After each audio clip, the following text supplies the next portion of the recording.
Et si vous n'aviez pas à choisir une seule voie toute votre vie? Vous savez, cette impression que si vous vous spécialisez, vous allez vous ennuyer.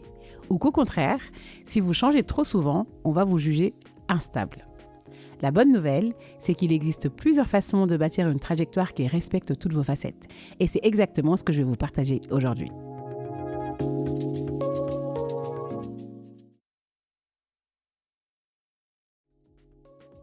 Hello, hello, j'espère que vous allez bien. Déjà, je vous remercie pour tous vos retours, pour le podcast, la reprise du podcast. Moi, je suis hyper contente, hyper excitée. C'est trop chouette de reprendre cette aventure. Ça me donne beaucoup de joie, en réalité. Et cette joie-là, bien sûr, toujours, c'est grâce à vous, parce que vous me faites vos retours et tout. Et ça fait vraiment du bien, en fait, de juste remettre dans son axe et de faire des choses qu'on aime. Donc, pour ça, merci. Et donc, on va partir sur le deuxième épisode de notre série « Comment trouver sa voie quand on est multipassionné ». Dans le premier épisode, on a posé les bases. Qu'est-ce qu'être multipassionné? Le fait que ce soit pas un défaut ni une instabilité, mais c'est un vrai super pouvoir, une richesse, mais une richesse qui comporte quelques défis qu'on va voir dans un autre épisode. Mais aujourd'hui, je voudrais qu'on parle d'une peur que beaucoup d'entre vous connaissent très bien, celle de finir enfermé dans une case.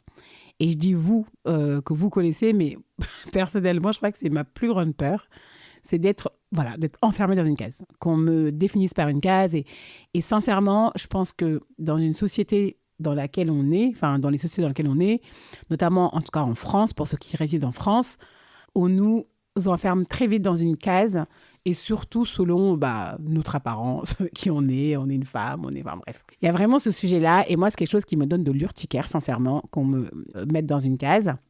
Et là, bien sûr, on va plus parler d'une case professionnelle. Vous savez, cette impression que si vous vous spécialisez, vous allez vous ennuyer, ou qu'au contraire, si vous changez trop souvent, on va vous prendre pour quelqu'un d'instable, de pas fiable. Et au fond, la grande question, c'est comment faire pour concilier toutes vos passions sans en avoir à en sacrifier une partie. Et ça, c'est toujours le vrai sujet de se dire, en fait, si je choisis ça, je renonce à quelque chose. Si je choisis de faire tel métier, je renonce à une part de moi qui est hyper grande. Et ça, franchement, c'est horrible. Et ça peut être horrible longtemps parce que on peut le ressentir, mais ne pas mettre des mots dessus. Et c'est ça, en fait, qui est pernicieux. Moi, je sais que pendant très longtemps, j'étais trop étroite dans mon corps, j'ai envie de dire, mais c'est parce que je ne laissais pas exprimer une part de moi que je ne connaissais même pas, en fait. C'était même pas que je ne voulais pas, c'est juste que je ne savais pas, je ne me connaissais pas assez. Mais si vous savez que vous avez plusieurs passions, plusieurs choses et que vous n'arrivez pas à les concilier, la bonne nouvelle, c'est que vous n'êtes pas condamné à choisir une seule voie pour toute votre vie. Il existe plusieurs façons de bâtir une trajectoire qui respecte justement vos multifacettes, et c'est ce qu'on va explorer ensemble dans cet épisode. Tout d'abord, il y a un sujet qui est celui de déconstruire le mythe du choix unique. Clairement, on nous a longtemps vendu l'idée que la réussite, c'était un chemin tout linéaire. On fait nos études, on rentre dans une boîte, on y reste pendant hyper longtemps, on prend sa retraite et la vie est belle. Sauf que ça, c'était avant. Effectivement, dans les années 70, un salarié restait en moyenne 12 ans dans la même entreprise, si ce n'est vraiment plus. Donc là, c'est une moyenne là, qui reste beaucoup plus. Et aujourd'hui, la durée moyenne a chuté à 5 ans. Et chez les moins de 35 ans, on parle même de 2 à 3 ans en moyenne dans une boîte. Et selon l'OCDE, nous allons exercer environ 9 à 12 métiers différents au cours de notre vie professionnelle. Oui, 9 à 12. Ça veut dire, en fait, changer de voie, c'est pas un accident, c'est la norme, en fait.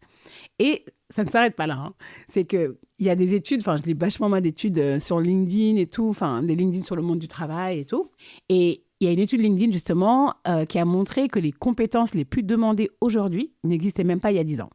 Aujourd'hui, quand on parle de community manager, d'UX designer, de tout ce qui est sur l'IA, etc., c'est des métiers, c'est des compétences qui sont hyper demandées, la cybersécurité, qui sont hyper demandées et qui avant, en fait, existaient. Je ne dis pas que ça n'existait pas, mais en tout cas, elles étaient beaucoup, beaucoup, beaucoup, beaucoup moins demandées qu'aujourd'hui.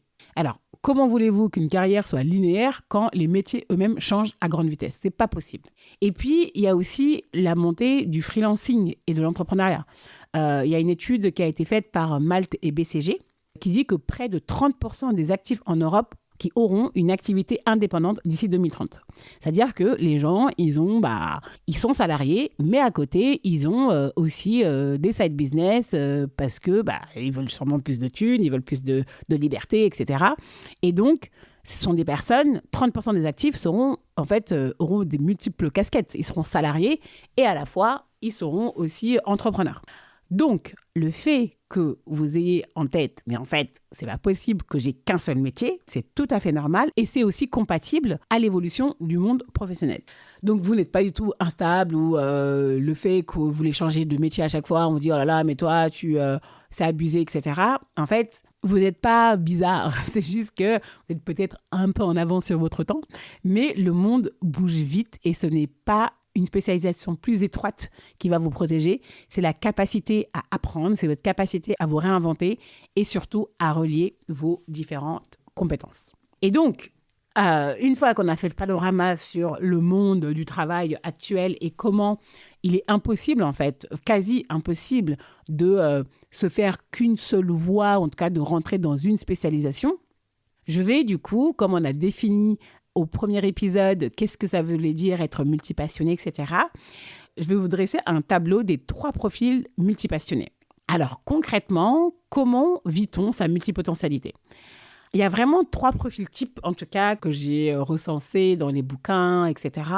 Et peut-être que vous allez vous reconnaître dans l'un d'entre eux, ou bien un mélange d'entre eux. Voilà, je me reconnais dans plusieurs trucs, mais vous allez voir, il y a quand même une dominante. Je pense qu'on n'est jamais tout ou rien, quoi. Il n'y a pas de pensée binaire, encore une fois. Tout d'abord, il y a le ou la curieuse à fond. Vraiment, c'est la personne qui tombe amoureuse d'un projet, qui s'y plonge à fond, qui dévore des bouquins, suit toutes les formations, regarde des vidéos à n'en plus finir. Bref, quand elle aime un sujet, elle l'absorbe comme une éponge. Et puis, souvent, quand cette personne a l'impression d'avoir compris l'essentiel, d'avoir fait le tour, elle passe à autre chose. Et après, c'est avec le même feu et la même passion. Donc voilà, il y a des personnes comme ça qui sont vraiment focus sur un sujet, font à fond, et puis après, zappent et reprennent un autre sujet. Ces personnes ont des forces, clairement. C'est des personnes qui apprennent très vite, qui sont capables de comprendre un nouveau domaine en un temps record, qui apportent un regard toujours frais et non formaté, et des personnes hyper créatives parce qu'elles connectent des mondes hyper divers, etc. Il y a quand même quelques défis quand même avec ces personnes. C'est le fait qu'elles ont souvent du mal à aller jusqu'au bout d'un projet. Elles peuvent avoir l'impression de papillonner et de manquer de profondeur parce qu'en fait, à force de zapper de projet en projet, après, on a l'impression d'un peu divaguer, quoi. Et c'est des personnes à qui on reproche souvent de ne pas tenir en place. Et souvent, ces personnes-là, en tout cas, il y a des exemples de métiers ou d'activités qui sont adaptés à ce profil. C'est des métiers de journalisme, de conseil, d'innovation, de recherche, d'entrepreneuriat, de création de contenu, parce qu'en fait, ça permet de toucher un peu à tout de manière un peu papillonnant, quoi, j'ai envie de dire. Je ne sais pas si c'est français.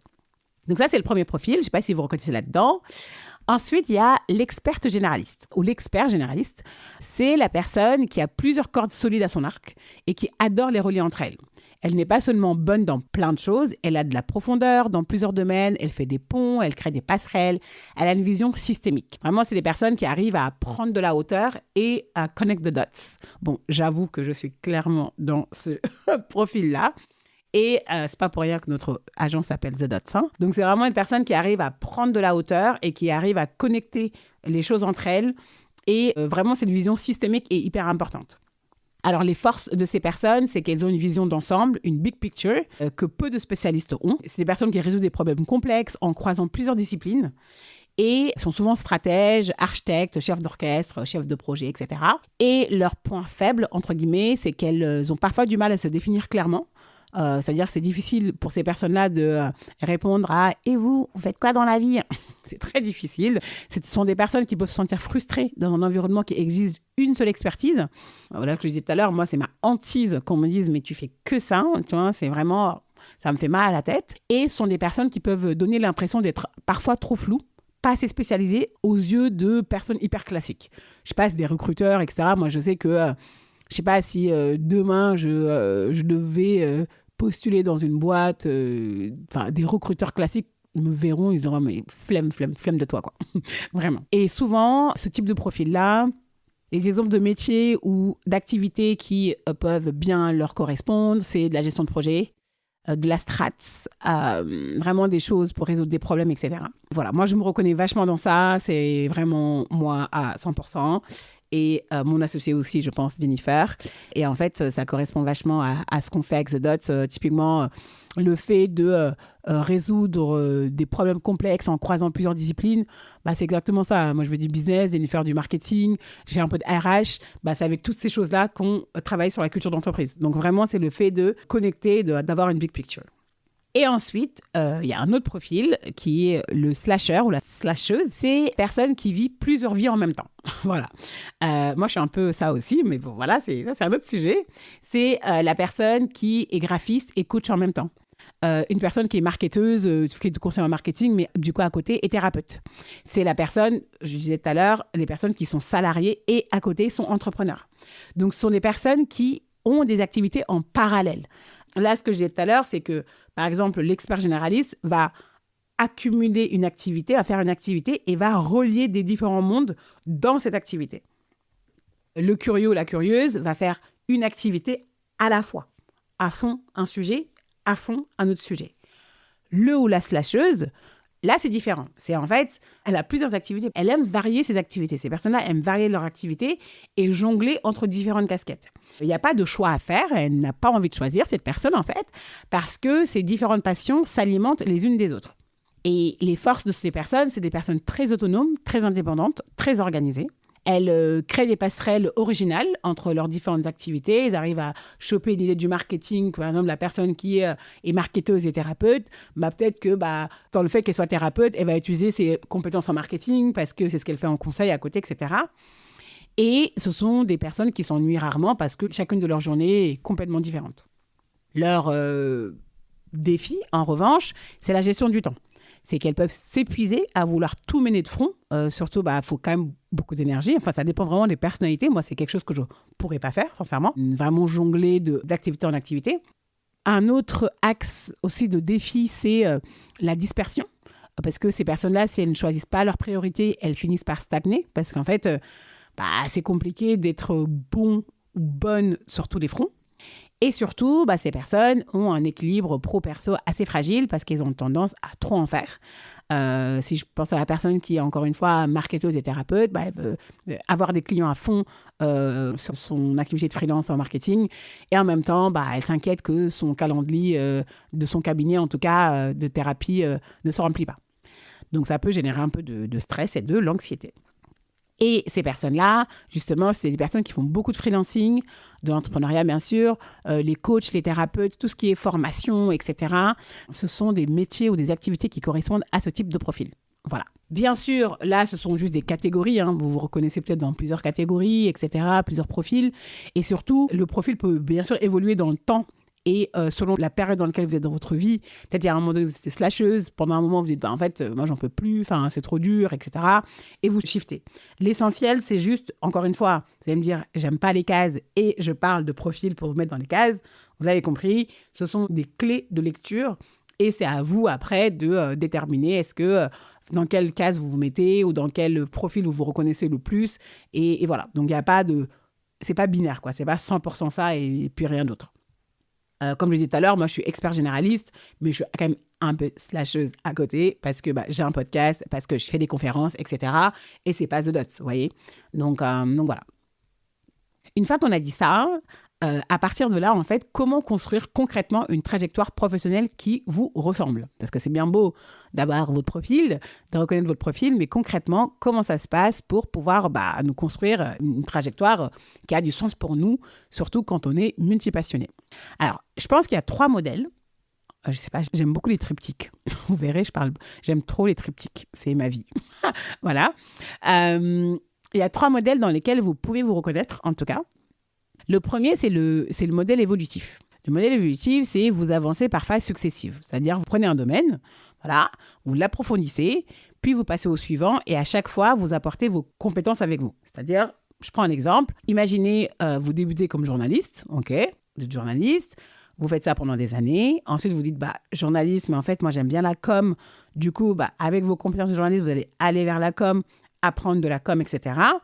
Et ensuite, une fois que vous avez fait le tour de la com, parce que vous dites, c'est bon, j'en ai marre, ensuite, vous pouvez décider de devenir consultante en storytelling. Vous avez votre expérience du journalisme et celle de la communication. Et donc, après, vous pouvez dire, moi, ça m'intéresse de faire du storytelling, d'aider les marques ou les personnes à parler d'elles, à faire rayonner leur histoire, etc. Donc là, on crante. C'est vraiment ce côté, je crante, je commence par ci, je fais ça, je fais ça. C'est quelque chose qui marche très bien. Et c'est, en tout cas, ça dépend aussi, je pense, de la manière dont vous apprenez.